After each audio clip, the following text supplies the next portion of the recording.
You may have noticed that we went from the Kyrie straight to the Collect, and you might have thought, well, why would they do that? Maybe they're approaching the Advent season, getting us ready for the season of penance, and so that's why they've omitted the Gloria.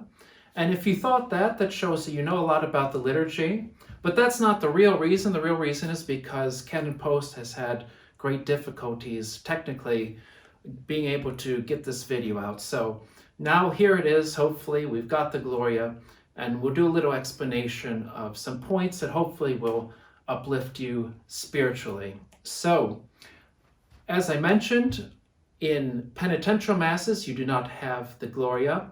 The Gloria is properly something that contains the spirit of joy, which transitions us from the penitential spirit of the Kyrie to a more festal spirit. So in every feast day in the traditional Mass, the Gloria is intoned by the priest. Wasn't always the case in the ancient times. It was reserved for certain high holy days. It was also reserved originally to the bishop to intone the Gloria. So it was a rite that had enormous solemnity. And we see a historical remnant of this in the fact that the Gloria is intoned with a certain additional solemnity for the three great holy days of Christmas with the Midnight Mass, the Easter Vigil, and then, of course, the Pentecost Vigil. And on those days, when the Gloria has been silent for the preceding penitential period, on those solemn feast days, when the Gloria returns, you have the ringing of all of the bells of the church, which is a beautiful, solemn moment and joyful moment. So, we come to the Gloria itself.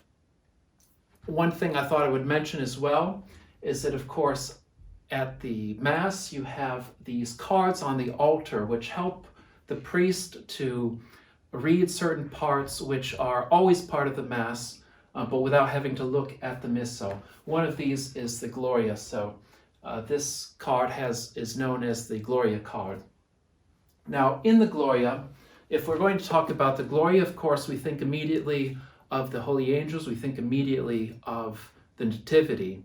Glory be to God in the highest, and on earth peace to men of good will. So we've talked about the sacrifice of the cross, the representation of the sacrifice of the cross, which is the sacrifice of the Mass. And when we look at the Gloria, we should keep in mind the link between the cross and the incarnation.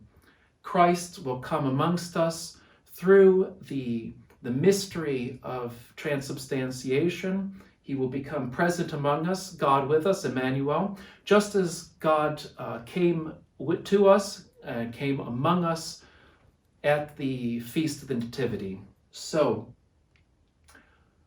the Gloria brings us back to Bethlehem, brings us back to the manger, to the holy angels, to the shepherds keeping watch, to Our Lady and Saint Joseph gathered around our Lord in his crib. Gloria in excelsis Deo.